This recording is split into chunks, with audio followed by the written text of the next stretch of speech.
Hey, Hallöchen, schön, dass ihr wieder reinschaut bei eurem Rupi. Ja, wir machen heute weiter mit den Drachenneuheiten für 2015 von Marukatsu, dem spanischen Hersteller. Onezan habe ich schon ausgepackt, die ganzen Wikinger, und jetzt kommen endlich die neuen Drachen, wobei ich hier sehr, sehr gespannt bin, was hier noch alles so von diesem Hersteller erscheinen wird. Viele fragen mich immer noch, wo ich diese Figuren hierher habe, obwohl ich es eigentlich in fast jedem Video sage. Leute, ich habe die Figuren von Toys and Many More, und den Link zu den Shops, sowohl bei eBay als auch bei Amazon, mache ich unter das Video in die Beschreibung. Einfach reingucken. Manchmal frage ich mich echt, ob manche Leute die Videos überhaupt angucken. Weil, warum fragen die dann sowas? Ne, das nur mal so ganz nebenbei. Denn ich denke eigentlich schon, dass ich jede Figur relativ ausführlich erkläre. Und ihr wisst ja, ich mache ungern Werbung für Shops, wo ich nichts davon habe. Und wenn mir eben halt mal so ein Shop-Inhaber entgegenkommt und mir so Figuren entweder sponsert oder sehr, sehr günstig schickt, dann erwähne ich die natürlich auch sehr, sehr gerne in meinem Video. Genauso ist es hier bei Toys and More der Fall, der mir die neuen Drachen von Marukatsu ohne überhaupt zu fragen zugeschickt hat. Finde ich also ganz, ganz großartiger Service. Und darum hier auch nochmal, hey, viele, viele Grüßchen an Toys and Many More. Da bekommt ihr die Figuren von Marukatsu. Also, lange Rede, lasst ihn uns auspacken, unseren Kotz und Wirk für 2015. Und Leute, das Ding hier ist wirklich mehr als sensationell. Ihr seht ja schon die ganze Bemalung. Burner. Absoluter Burner. Ich kann es eigentlich noch gar nicht fassen, wenn ich mir das hier angucke. Schaut euch nur das Muster an. Wahnsinn. Okay, als allererstes mache ich mal dieses Schildchen, dieses Fähnchen hier weg. Lege ich keinen Wert drauf. Auf jeden Fall haben wir hier das Logo von Marukatsu. Dieses Mädchen mit Daumen hoch. Und das haben die Figuren alle mal verdient. Ihr seht schon, How to Train Your Dragon 2, Sippleback mit der Nummer 1327602. Ich hoffe, ich kann es richtig lesen, ist extrem klein geschrieben. Natürlich Dreamworks, How to Train Your Dragon 2, Copyright 2014. Wir haben hier das Zeichen nicht geeignet für Kinder unter 3 Jahren. Wobei ich euch sagen muss und darf, Marukatsu, so schöne Figuren die auch machen, ich finde, dass die Figuren nicht mal für Kinder unter 6 Jahren geeignet sind, weil für mich sind es weniger Spielzeugfiguren, sondern eher Aufstellfiguren. Ihr seht hier zum Beispiel dieser Kopf, ne? Auch hier ist eine unschöne Montagestelle. Die beiden Köpfe wurden hier auf den Körper aufgesteckt. Genauso die Flügel wurden hier aufmontiert und auch der Schweif. Und ihr seht schon an den großen Abständen, ja, hier auch an den Flügeln und natürlich auch am Hals. Wenn ihr hier ein paar Mal dran zerrt, dann geht es ab. Dann sind die lose. Drum, ich sage nichts gegen die Modelle von Marukatsu, auch nichts gegen die Bemalung, auch wenn die bei den Wikingern hier und da ein bisschen schräg aufbemalt wurde, aber immerhin und immer wieder aufwendig bemalt. Unfassbar schöne Modelle, also den Skulpteur, den Marukatsu hier beschäftigt, oder die Skulpteure, die machen schon wirklich hammermäßig schöne Modelle, das muss man mal ganz klar sagen. Nur die Bemalung, die lässt manchmal halt zu wünschen übrig, auch wenn sie noch so aufwendig ist. Manchmal sitzt die Bemalung nicht unbedingt da, wo sie sitzen soll. Ganz deutlich wurde das zum Beispiel bei einer Figur wie Rotzbacke, ne? Wo man einfach nur einen roten Mund gemalt hat und dabei eigentlich die Zähne mit dem Rot überstrichen. Das war ein bisschen unschön, aber die Figur an sich ist Weltklasse. Das meine ich, und soll hier bitte auch nicht als übertriebene Kritik angesehen werden. Ich mag Marukatsu, ich finde den Hersteller Weltklasse, gerade was die Modelle hier anbetrifft. Also schaut's euch nur an, der ist Hammer. Was für ein schöner Kotz und Wirk, und auch echt in einer tollen Größe. Ja, ich halte mal kurz hier unseren Onezan daneben, dann seht ihr in etwa die Größe. Kotz und Wirk wirkt ja natürlich im Vergleich ein bisschen kleiner, weil Onezan einfach sehr, sehr wuchtige, große Flügel hat.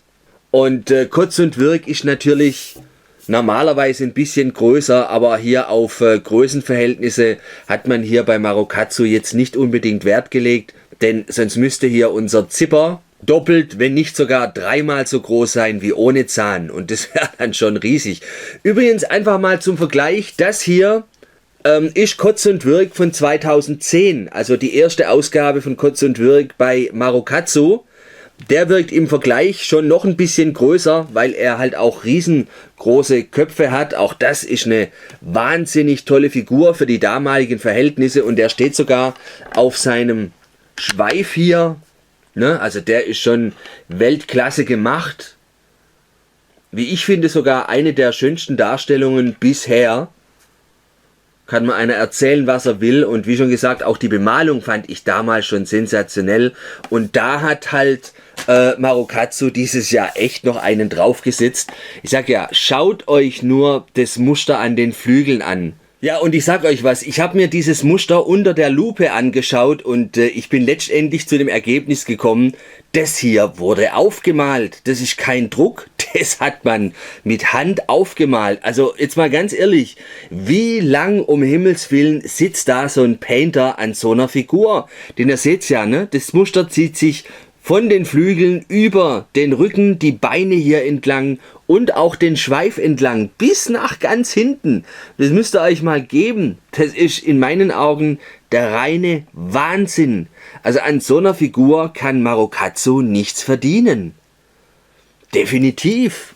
Ja, ich glaube, die Figur kostet so irgendwas um die 9 Euro oder 10 Euro. Kann es jetzt gar nicht so sicher sagen, zumindest. Liegt bei diesem Preis in etwa ohne Zahn, kann auch sein, die ist teurer. Alleine schon wegen der Bemalung, aber das wäre es dann auch wert. Ehrlich, das wäre es dann auch wert. Ja, ich weiß gar nicht, wo ich hier anfangen soll zu besprechen. Ich würde sagen, ich fange hier einfach wirklich ganz normal hier bei den Köpfen an. Ich hoffe, es kommt einigermaßen scharf. Ihr seht es hier schon. Die Form ist schon mal Weltklasse. Ich sage ja, von den Modellen her sind die absolut top. Wahnsinnsskulpteure, die haben es echt drauf. Schaut euch die Zähne hier an. Ja, dafür, dass die so winzig sind, ihr seht es ja an meinem Daumen, die sind echt ganz, ganz kleine Köpfe, hat man auch die Zähne hier schön rausgearbeitet. Die hat man weiß bemalt, dann den Rachenraum mit diesem Rosa bemalt. Ihr seht dieses Grün am Kopf, unten hellgrün. Auch die ganzen Stacheln hier, die Hörner, alles dran. Alles, was Kotz und Würg haben, findet ihr auch hier an diesen Köpfen.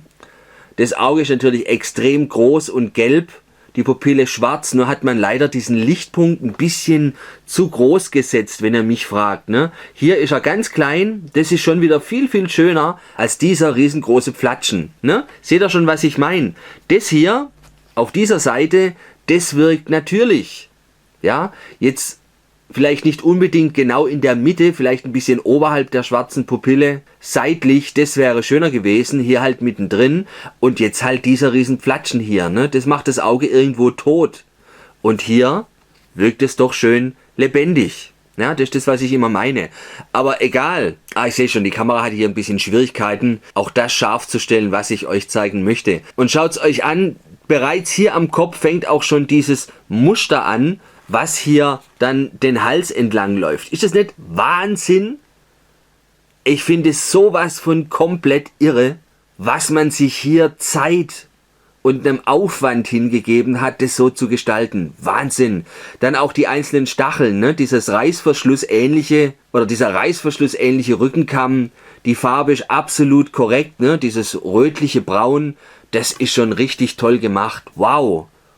Wow, wow und nochmal wow. Hier sehen wir uns den anderen Kopf an. Ne, auch hier ist der Lichtpunkt ein bisschen sehr, sehr groß geraten. Hier auf dieser Seite ist es wieder ein bisschen besser. Ne, ist das, was ich immer meine. Dann auch vorne an der Schnauze, das Horn extra noch gelb bemalt. Also es sieht schon richtig klasse aus. Boah, Marokatsu, echt, ihr flasht mich mit dieser Figur, ganz ehrlich. Also ich habe sowas noch nicht gesehen mit diesem Aufwand und ich habe jetzt schon mittlerweile extrem viele Figuren, viele Modelle von Kotz und Würg gesehen, aber das haut mich echt weg. Echt klasse. Ich sage ja, bis auf die Montage, ihr seht es hier unten am Hals, das ist ein bisschen unschön und ich denke mal, wenn da ein Kind 2-3 Mal richtig stark dran zieht, dann wird es auch abgehen. Das finde ich halt ein bisschen schade, aber das ist auch wirklich das einzigste Manko, was diese Figuren hier haben. Die Verarbeitung, wirklich. Ja, hier sehen wir noch ein bisschen eine Gussnarbe, beziehungsweise so eine Gussnase, aber halb so wild, fällt nicht wirklich auf. Und schaut euch auch diesen schönen Farbverlauf hier an. Ne? Die Unterseite hat man in diesem hellen Grün gemacht und da geht auch dieses Muster hier über. Ist das nicht fantastisch? Ich finde es sowas von irre. Wahnsinn! Alleine schon das Muster an diesem Bein hier und dann der Übergang, ne? Unten zu diesem Braun. Und ihr seht hier auch die einzelnen Zehen. Schön, absolut top, Wahnsinn. Hier haben wir auch gleich den Stempel. Copyright 2014 DreamWorks Animation LLC von Marukatsusp. Was so viel bedeutet wie Marukatsu, der Hersteller, und SP für Spain. Also Spanien. Hier haben wir einen kleinen Farbfehler am Bauch. Aber, mein Gott, ja, halb so wild. Ne? Schaut mal, selbst die Unterseite von den Füßen wurde in einem dunkleren Grün extra noch bemalt, ja, als hier oben. Das ist doch komplett irre, oder? Was ein Aufwand. Dann seht ihr auch auf der Unterseite der Flügel einen richtig schönen Farbverlauf von diesem ganz, ja, fast braunen Olivbraun ins Olivgrün hinein. Fantastisch, auch die Löcher in den Flügeln. Hammermäßig. Ihr seht hier die Flügelrippen, ja, vorne auch dieser Greifhaken. Also alles dran, was Kotz und Würg haben. Und dann hier geht es eben mit der Wahnsinnsbemalung vor. Auch hier seht ihr die Flügelrippen. Und wie schon gesagt, ich habe gedacht, es ist ein Druck. Ich habe es mir wirklich unter einem Fadenzähler angeschaut. Fadenzähler ist eine Art Lupe, die man im Druckbereich verwendet. Damit könnt ihr sehen, ob die Druckpunkte exakt übereinander sitzen. Also eine extrem vergrößernde Lupe. Und ich konnte hier nichts sehen, was irgendwie auf einen Siebdruck hinweist oder so. Ne? Ihr seht es auch vielleicht an den unterschiedlichen, ja, Farbstrichen, dass das komplett natürlich ist. Also wie schon gesagt, für mich wurde das Ding hier tatsächlich handbemalt, ne? Ihr seht es auch, weil die Farbe teilweise einfach ein bisschen blasser wird und halt auch, dass dieses Gelb teilweise oder dieses Hellgrün in dieses dunklere Grün reinläuft. Aber was eine hammermäßige Arbeit, was eine hammermäßige Arbeit. Ich sag ja, ich bin echt fassungslos. Hier, schaut euch den Rücken an. Hier laufen diese Rückenlamellen, der Rückenkamm hier zusammen, auch schön modelliert. Ihr seht es ja, schön erhaben. Keine Gussnasen dazwischen, gar nichts, absolut sauber gemacht. Auch das Hinterbein, klasse.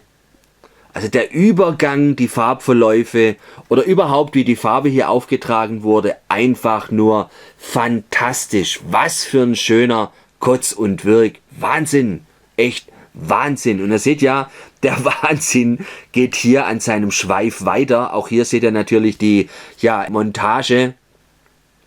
Aber ich sag ja, stört kein bisschen. Klasse. Hier geht's weiter und hier teilt sich dann der Schweif in die zwei Schwanzspitzen. Auch hier hat man das alles noch wahnsinnig toll mit Hand bemalt. Hier hinten ganz klein fängt schon das Muster an. Das ist doch komplett irre, oder? Auch nichts irgendwie verschmiert oder so. Also wirklich sauber gearbeitet. Hier unten gehen die Rippchen weiter und auch mit diesem Hellgrün. Ja, also Leute, das ist ein wunderschöner Drachen. Also ich kann es nur echt jedem empfehlen, der nur ansatzweise Fan der Serie ist. Holt euch die Figur. Ein absolutes Schmuckstück für eure Vitrine, für euer Kinderzimmer, für eure Drachenzähmen-Sammlung. Was für eine Wahnsinnsfigur. Echt, was für eine Wahnsinnsfigur. Ja, wie schon gesagt, hier die erste Ausgabe von Kotz und Würg von 2010. Die ist natürlich von der Bemalung wesentlich einfacher gehalten, aber nichtsdestotrotz auch echt super schön geworden. Auch was die Köpfe hier anbetrifft. Ja, auch hier seht ihr schon mit der Verarbeitung, ne, die extremen Lücken. Aber trotzdem ganz toll auch die Pose. Ne? Er ist hier mehr oder weniger am Fliegen. Und das hat man so gelöst, dass man ihn hier auf seiner Schwanzspitze aufstellen kann. Also auch eine hammermäßig tolle Figur von Marukatsu. Wenn ihr die Figur noch nicht habt, holt sie euch, noch kriegt ihr die. Und absolut lohnenswert. Ich kann die beiden ja mal nebeneinander stellen, dann habt ihr die beide auf dem Bild. Ja, wenn ihr wollt, dass ich mal die hier einzeln reviewe, die Figuren von 2010, ich habe es ja schon bei den Wikingern gefragt, dann kann ich das gerne irgendwann mal machen. Wenn dieser Neuigkeiten-Wahnsinn ein bisschen nachgelassen hat und ich ein bisschen mehr Zeit habe für andere Figuren, dann kann ich das schon gerne mal machen. Aber sehen die nicht toll aus? Boah, Menschenskinder, Maokatsu, echt, ihr habt's drauf, ehrlich. Kann leider kein Spanisch, sonst werde ich das hier jetzt echt in Spanisch sagen, damit die Leute das auch hoffentlich verstehen. Ich bin total begeistert von diesen Figuren. Ja, und ich stelle hier einfach auch mal geschwind ohne Zahn daneben. Dann habt ihr in etwa einen Größenvergleich zwischen diesen beiden Modellen hier. Also fantastisch. Bin gespannt, wie es mit den anderen Drachen, den anderen beiden, die ich noch zeigen werde, weitergeht.